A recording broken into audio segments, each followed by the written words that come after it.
नमस्कार विद्यार्थियों। हिंदी विषय की सरल और सटीक जानकारी लेकर मैं प्रवीण सिंह आपके सामने पीएस हिंदी क्लासेज में उपस्थित हूं। हमारा जो टॉपिक रहेगा वो रहेगा संधि। जैसा कि थंबनेल पे दिख भी रहा है, कल इसके बारे में अपन ने चर्चा भी की थी कि किस प्रकार से शब्दकोश में नए शब्दों के निर्माण में 4 महत्वपूर्ण प्रक्रियाएं हैं और उसमें जो पहली प्रक्रिया है वो है संधि। देखिए, जो संधि है सबसे पहले व्याकरण में एक महत्वपूर्ण टॉपिक है। अगर हम बात करें संधि की, तो जो संधि शब्द है वो बनता है आपके सम प्लस धी से। सम प्लस धी दोनों मिलके क्या बनते हैं? संधि बनते हैं। वैसे देखा जाए तो जो संधि शब्द है उसमें भी संधि है। कौन सी है वो आगे अपन देख लेंगे। देखिए, जो संधि शब्द है उसका विलोम क्या होगा? कई बार प्रश्न आ जाता है कि भाई संधि का विलोम क्या है। तो आपको ध्यान में रखना है, संधि का विलोम विग्रह भी हो सकता है, विच्छेद भी हो सकता है। विग्रह भी संधि का विलोम है, विच्छेद भी संधि का विलोम है। जब दोनों विकल्प में आए तो आपको विग्रह को प्राथमिकता देनी है। देखिए, जब हम प्रश्न पत्र को अटेंड करते हैं तो कई सारे विकल्प हमें समान लगते हैं, तो हमें उसमें से कौन सा सबसे बेस्ट हो सकता है उसका चयन करना है। वो परीक्षा के समय भी मैं आपको बताऊंगा, क्योंकि प्रश्न पत्र को अटेंड करना भी एक महत्वपूर्ण जो है पॉइंट है और वो सिलेक्शन के लिए बहुत जरूरी है। संधि का विलोम विग्रह भी हो सकता है, विच्छेद भी हो सकता है। अब बात आती है संधि शब्द का अर्थ क्या है। देखिए, संधि शब्द का अर्थ मेल हो सकता है। शाब्दिक अर्थ की बात कर रहा हूं मैं। संधि शब्द का शाब्दिक अर्थ मेल, योग या जोड़। मेल भी हो सकता है, योग भी हो सकता है और जोड़ भी हो सकता है। फिर बात आती है संधि का व्याकरणिक अर्थ। ये यहां पे शब्द गलत लिखा हुआ है, ये हो जाएगा व्याकरणिक अर्थ। संधि का जो व्याकरणिक अर्थ क्या रहता है वो होगा विकार। अब आप कहोगे विकार का मतलब क्या है? विकार का मतलब है परिवर्तन, विकार का मतलब है बदलाव। तो संधि का शाब्दिक अर्थ तो अलग है। संधि का मतलब है योग, संधि का मतलब है जोड़, संधि का मतलब है मेल। व्याकरण में अगर हम हिंदी व्याकरण की बात करें तो उसमें संधि का मतलब है विकार, और विकार का अर्थ क्या होता है? परिवर्तन या बदलाव। अब बात आती है जो संधि है उसका आधार क्या है। ध्यान रखें, संधि का जो आधार है वो है आपके वर्ण। अच्छी तरह समझ लेना, संधि के आधार क्या है? संधि के आधार जो है वो है वर्ण, और इसके लिए आपको जानकारी होनी चाहिए किसकी? वर्णमाला की। किसकी जानकारी होनी चाहिए? वर्णमाला की। तो एक बार के लिए थोड़ा सा अपन वर्णमाला को देख लेंगे, किस प्रकार से जो देवनागरी लिपि की वर्णमाला है, हिंदी की जो वर्णमाला है, उसमें पहली चीज आपको ध्यान रखनी है, कुल कितने वर्ण हैं। ध्यान रखें, पहला प्रश्न आता है देवनागरी लिपि की वर्तमान में जो हमारी वर्णमाला है उसमें कुल 53 वर्ण हो गए हैं, 53। ठीक है। इन वर्णों की अपन बात करें तो इसमें एक तो होते हैं स्वर, और स्वरों की संख्या होती है 11। कौन कौन से हो गए? जिसमें आपके हो गया अ, आ, ई, उ, ऊ, री, ए, ऐ, ओ और औ। ये 11 स्वर है, ध्यान रख लेना। ठीक है। अंग और अह स्वर नहीं है तो क्या है? वो है अयोगवाह। और अयोगवा की जो संख्या है ना वो है 2। एक हो गया आपका अंग और एक हो गया आपका अह। ये एक हो गया अनुस्वार, एक हो गया विसर्ग। फिर है आपके व्यंजन, और व्यंजन में ध्यान रखें सबसे पहले आते हैं वर्गीय व्यंजन। और वर्गीय व्यंजनों की संख्या कितनी है? 25। ठीक है, क्यों? क्योंकि 5 वर्ग होते हैं। जैसे आपका एक हो गया क वर्ग, एक हो गया आपका च वर्ग, एक हो गया आपका ट वर्ग, एक हो गया आपका त वर्ग, और एक हो गया आपका प वर्ग। हर वर्ग में 5 वर्ण होते हैं, ध्यान रख लेना। हर वर्ग में 5 वर्ण होते हैं, और कुल मिला के कितने वर्ण हो गए? 25 वर्ण। ठीक है, इसके अलावा जो है आपके होते हैं अंतस्थ व्यंजन, और इनकी संख्या कितनी है? इनकी संख्या है 4। य, र, ल और व। फिर आपके होते हैं ऊष्म व्यंजन, और इनकी संख्या कितनी है? ये भी आपके 4 है। श, श, स और ह। अब आप एक बार देखेंगे 4 आपके होते हैं संयुक्त व्यंजन, जो 2 व्यंजनों से मिलके बनते हैं, जिसमें क्ष, त्र, ज्ञ और श्र।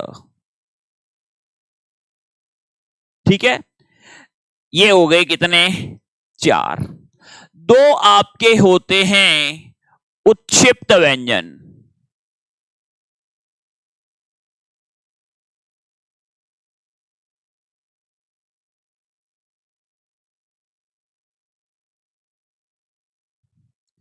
उत्क्षिप्त व्यंजन कौन कौन से हो गए?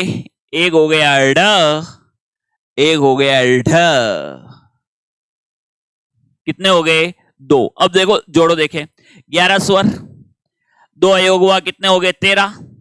13 और 25 कितने हो गए? 13 और 25 38। 38 और 4 38 और 4 42। 42 और 4 46। 4 50, 2 52। एक हाल ही में अभी जो है, जो हिंदी अपनी नागरिक सभा है, हिंदी विकास समिति के द्वारा हाल ही में एक व्यंजन है ळ।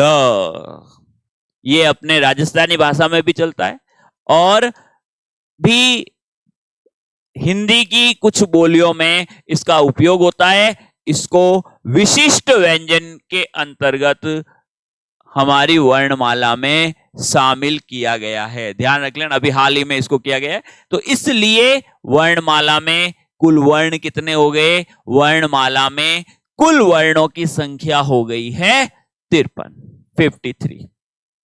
ठीक है, अब इसमें एक चीज आपको और ध्यान रखनी है। जो वर्णमाला है इसमें 2 तरह के वर्ण मोटे तौर पे उच्चारण के हिसाब से, एक तो वर्ण होते हैं आपके घोष, और एक होते हैं अघोष। ये जरूर याद रखना, क्योंकि व्यंजन और विसर्ग संधि में आपको ध्यान होना चाहिए कि घोष वर्ण कौन से हैं और अघोष वर्ण कौन से हैं। ठीक है, घोष वर्ण कौन से हैं इसकी अगर अपन बात करें तो ध्यान रखें, ये जितने भी वर्ग है, क वर्ग, च वर्ग, ट वर्ग, हर वर्ग का तीसरा, चौथा, पांचवा वर्ण घोष होता है। जैसे क वर्ग की अपन बात करें तो यहां पे हो जाएगा क ख छोड़ दीजिए, ग, घ और न। इसको अंग भी कहा जाता है, अंग। ग, घ, अंग, ये क्या हो गए? ये हो गए आपके घोष वर्ण। ठीक है, हर वर्ग का तीसरा, चौथा, पांचवा हो गया, यानी कुल 15 तो ये हो गए। उसके बाद ध्यान रखें, आपके घोष वर्णों में य, र, ल, व और ह, ये घोष वर्ण है। इसके अलावा सभी स्वर।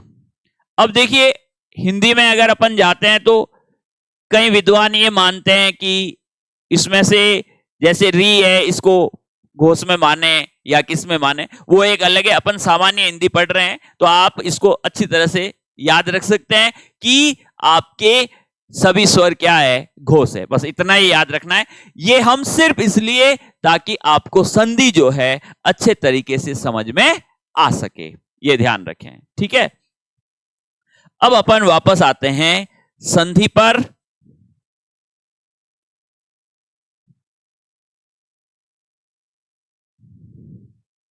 हम क्या कह रहे थे, संधि का आधार है वर्ण, और वर्णमाला इसीलिए हमने पढ़ी है ताकि आपको संधि समझ में आ जाए।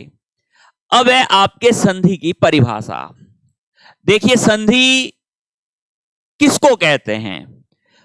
पहली चीज आपको ध्यान रखनी है, दो वर्णों के मेल से जहां वर्ण में विकार उत्पन्न होता है उसे संधि कहते हैं।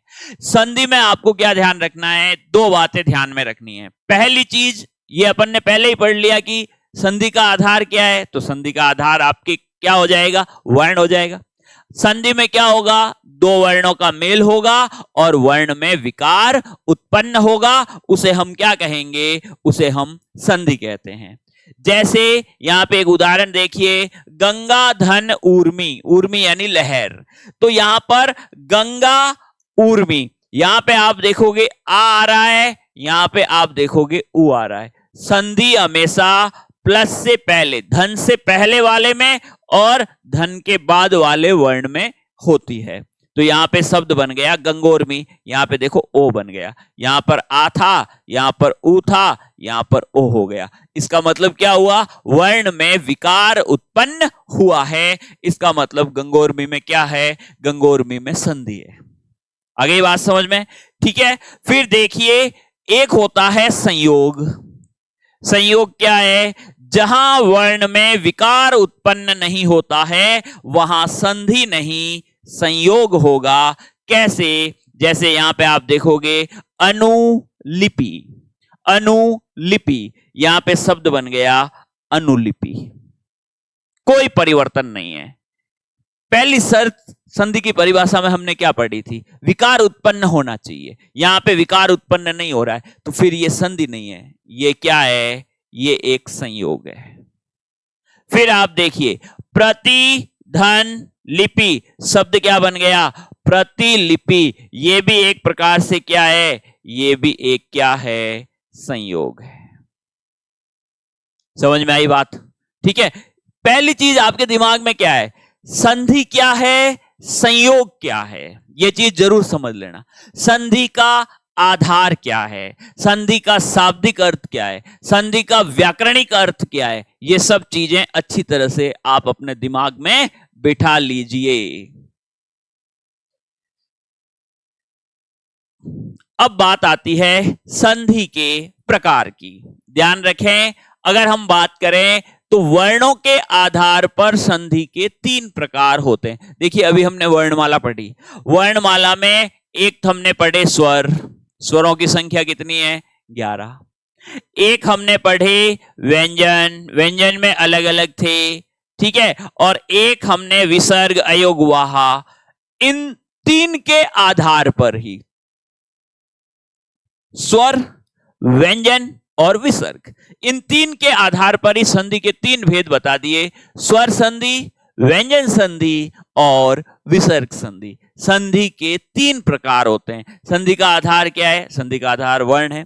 तो वर्ण के आधार पर संधि के कितने प्रकार हो गए, वर्ण के आधार पर संधि के 3 प्रकार हो गए। यह आपको ध्यान रखना है। कौन कौन से हो गए, स्वर संधि, व्यंजन संधि, विसर्ग संधि, ठीक है। तो सबसे पहले हम कौन सी संधि पढ़ेंगे, स्वर संधि। इसको हम नेक्स्ट क्लास में देखेंगे। धन्यवाद।